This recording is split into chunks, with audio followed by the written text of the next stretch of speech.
Hey everybody, David Nagel. Have you ever wondered if everybody on the planet could actually be successful? Come on and listen to this podcast and find out. See you inside.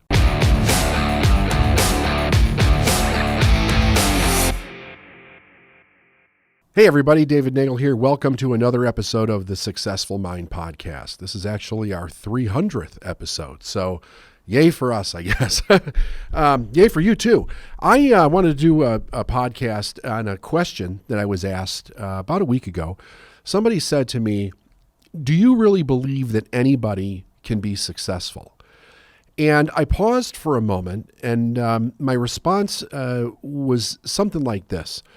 I think that depends on what a person's definition of success is for their own life. But in general, yes, I do believe that anybody can be successful. I think, and I want to explain why my answer is that. I don't think that anybody can be successful in the idea that they're the richest person on the planet and they own the most businesses or they're the greatest act. Like, not everybody purpose is to be what a lot of the masses think is success, right? So this really has to do with what a person discovers their purpose to be, their talents, their gifts to be in the world. And it was a question that I had for my own life.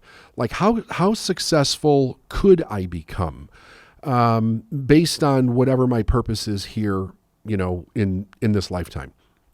So let me give you the definition of success that I like the most. This actually came from Earl Nightingale, who is he's the author of The Strangest Secret. He's the author of Lead the Field. He was a co-founder of Nightingale Conant Companies, like one of the leaders in self-improvement for a long, long time.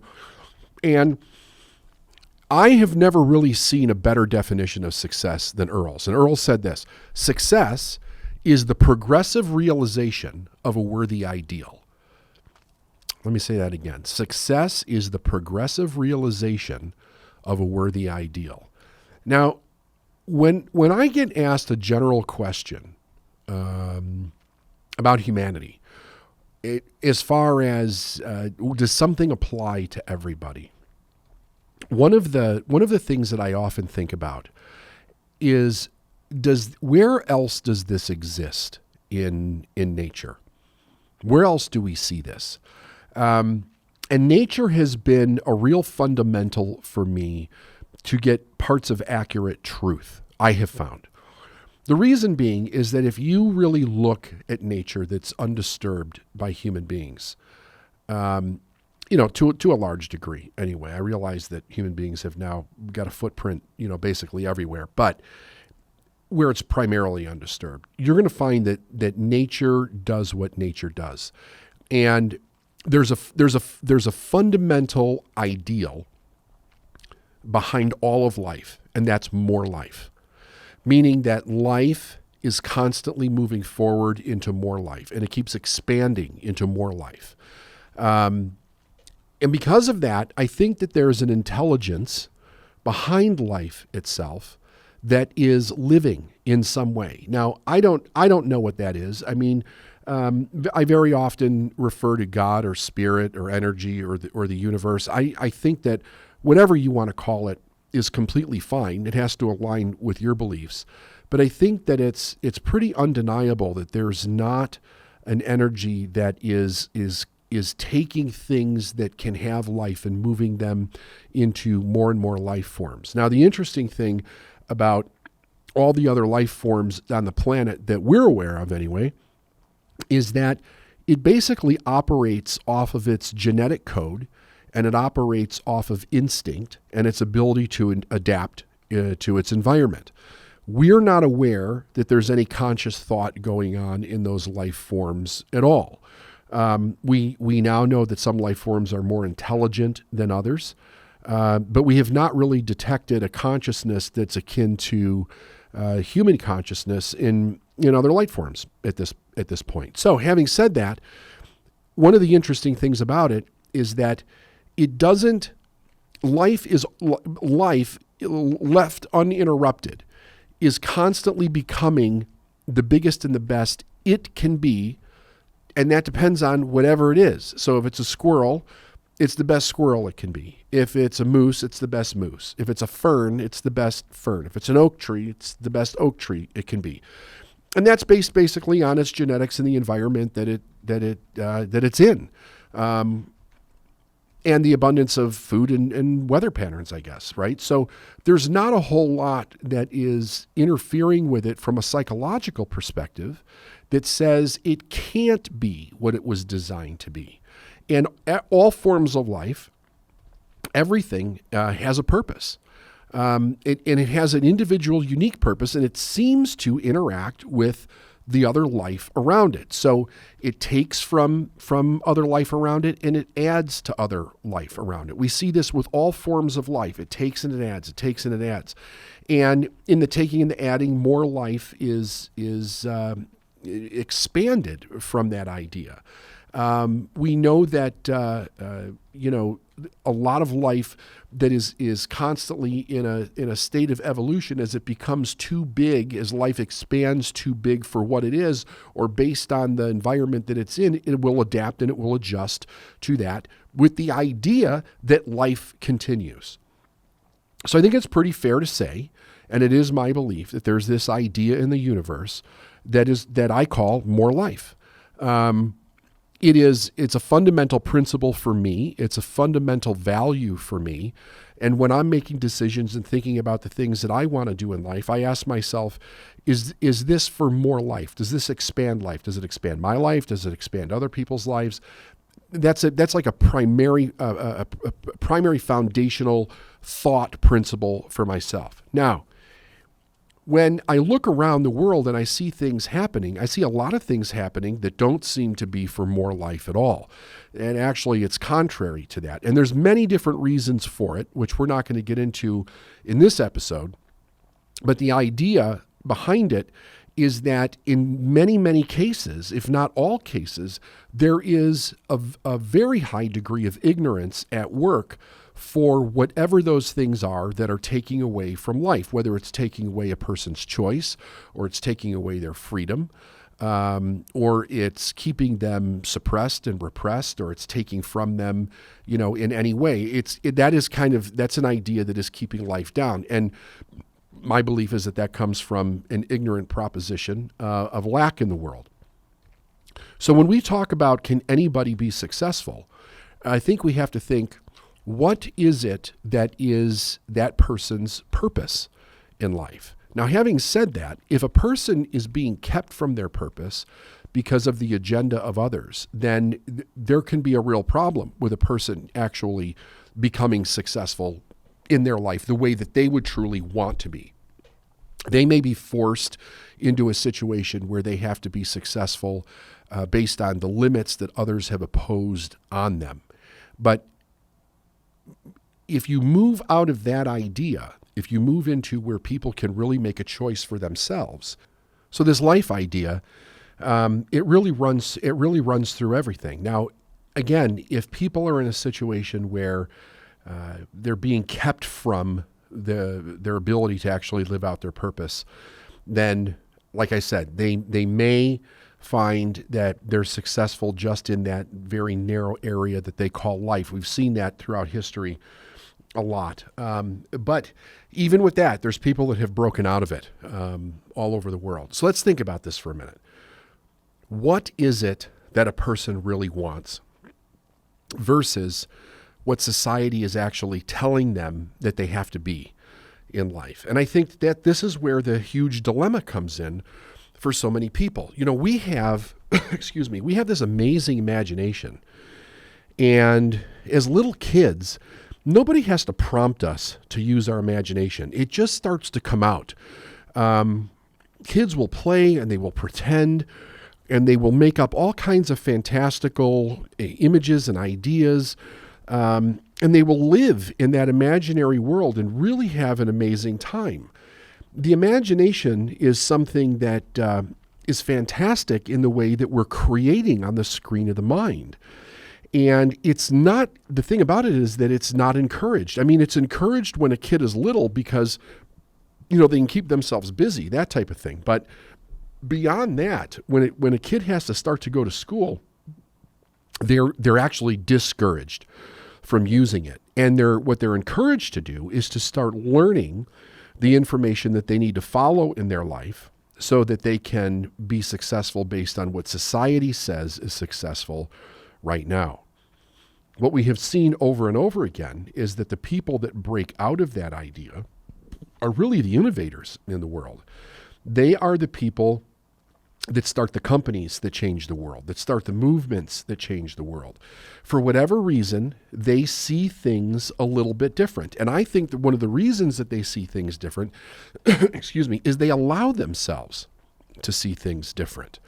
It's not that they're so much different, it's that they allow what they see to really carry on in some kind of vision, and they begin to follow that vision. Either they consciously or unconsciously know that for whatever reason, they need to follow the thing that's actually in their heart.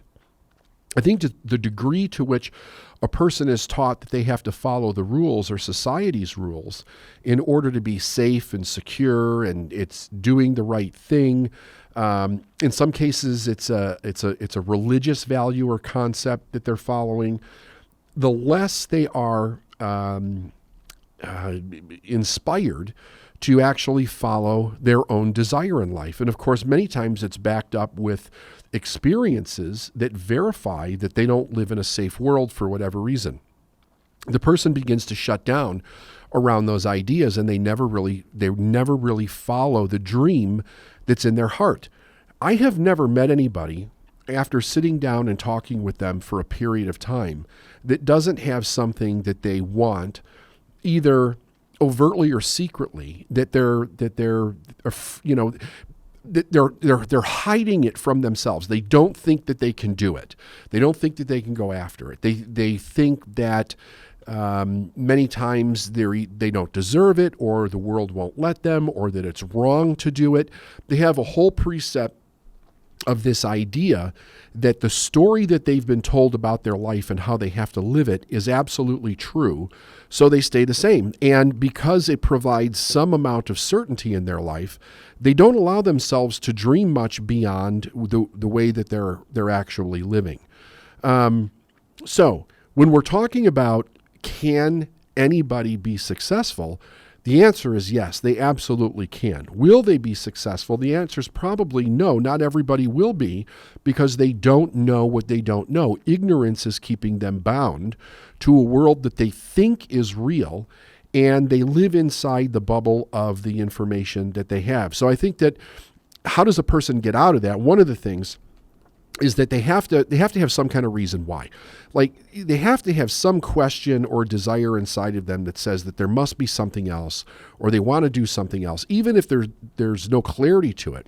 I remember when I first started down that road, I had no clarity at all. I just knew that I was looking for something, and I didn't know what it was, but I had the feeling that I would recognize it when I found it. And sure enough, that was actually true. But I made a lot of wrong turns in the beginning of that journey. And most of the people that I've met that have taken that journey made a lot of wrong turns in the beginning of that journey. However, those turns that were wrong, eventually we find out, like connecting the dots backwards, that those turns were absolutely essential to finally making the turn that led them to whatever their destiny or their purpose was. I do believe everybody has this.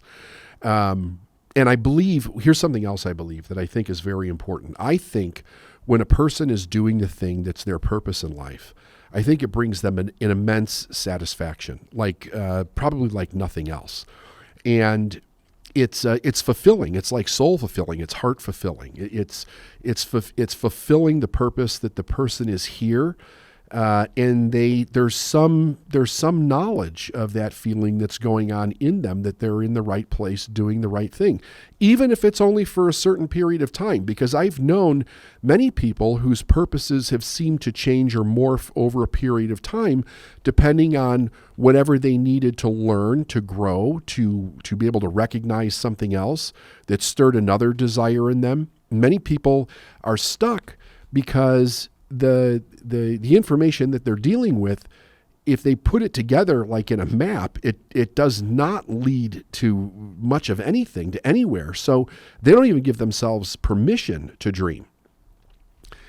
Which brings me back to the beginning, which is if the dream is kind of knocked out of the person or they're made wrong for it, it's not something that they're really accessing. So that creative energy usually goes into something else. And what we see it go into primarily is some kind of survival on some level. They're working for the ability to maintain what they believe is keeping them safe.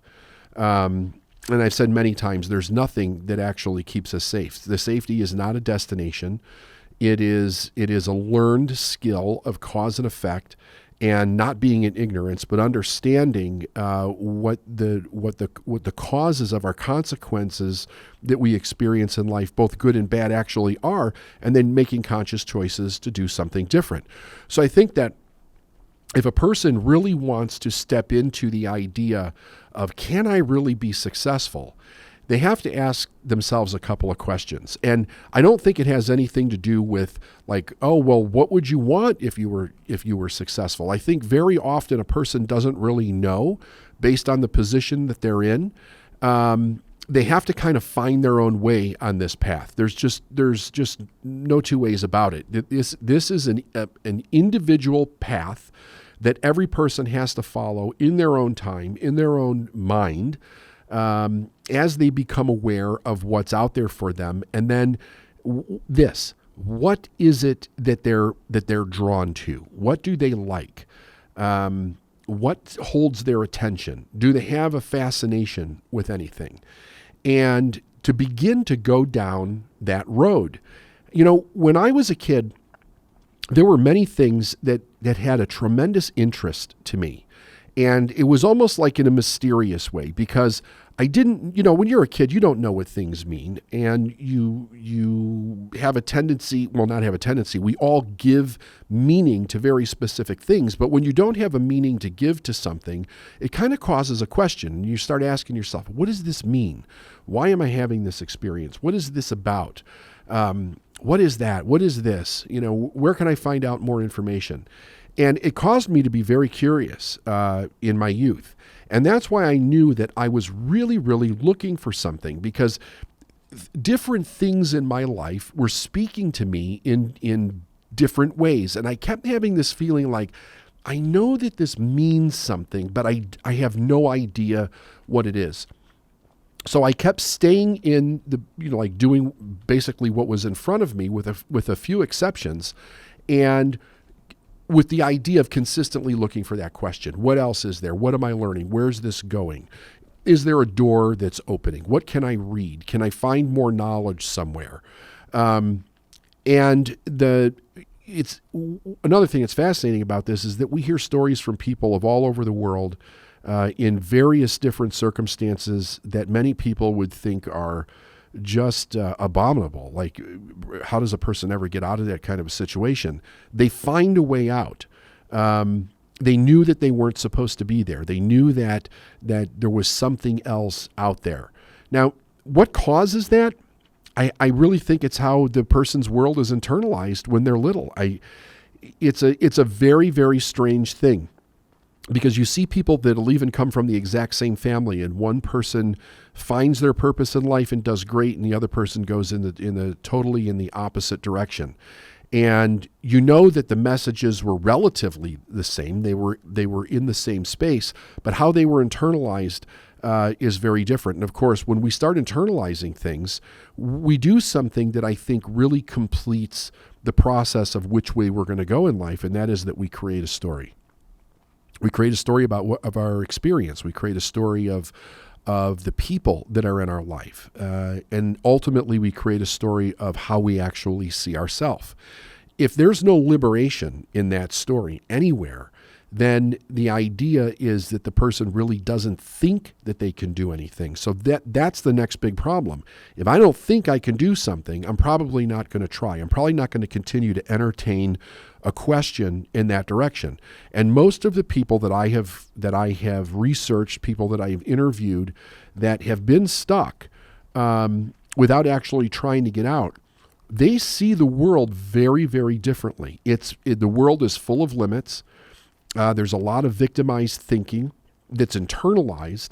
And if a person internalizes victimized thinking, they really kind of think that the world is happening to them and they have no power.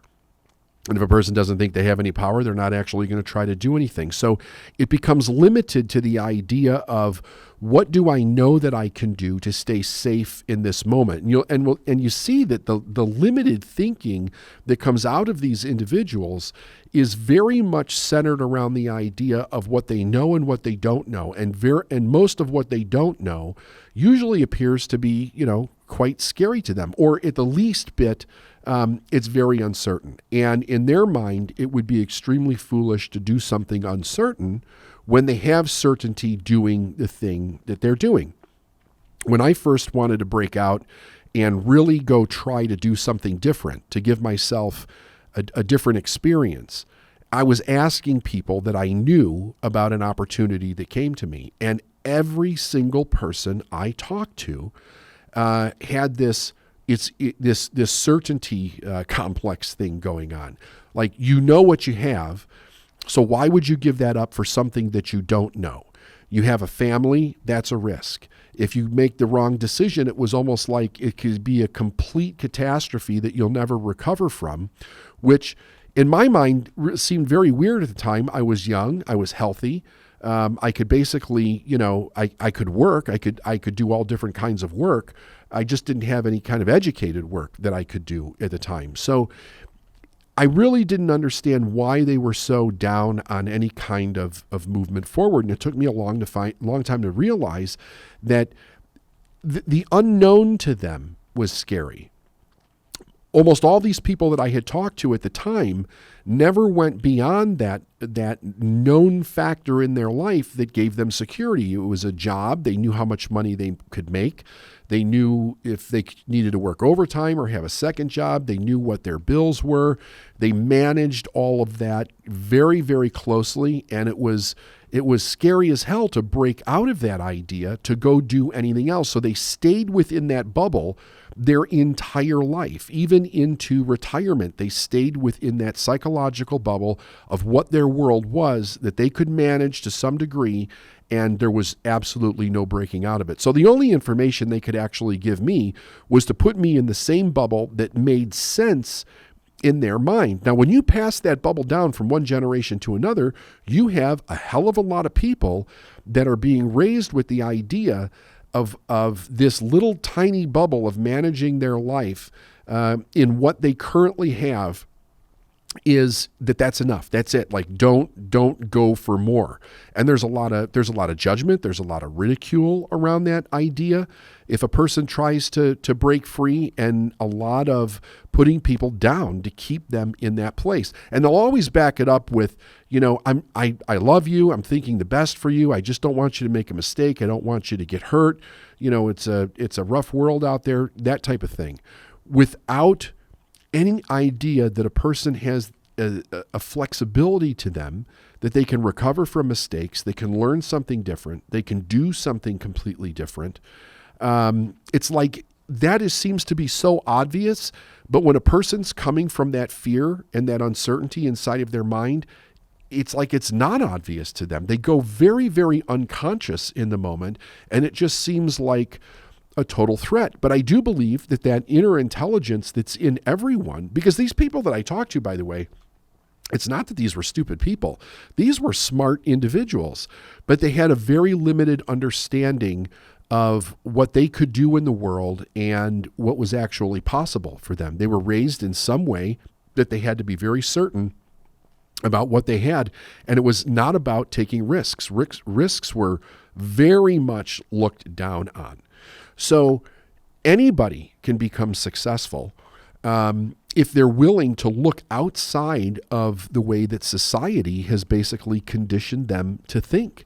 And they have to step into new information. There's no question about it. I mean, you can only go so far with inspiration, and you're going to need to take in new information that helps you intelligently formulate a vision for yourself to move forward somewhat. It doesn't need to be complete, but it does need to be something that gives you some inspiration, some motivation to be like, yeah, I really want to try this. I think that resonates with our higher self, and it calls that dream up from deep inside of ourselves that it may be lying dormant for a long period of time. I remember the first time somebody asked me, what I wanted, like if I was going to set goals for myself and I could accomplish anything, what would I want? And I really couldn't think of anything.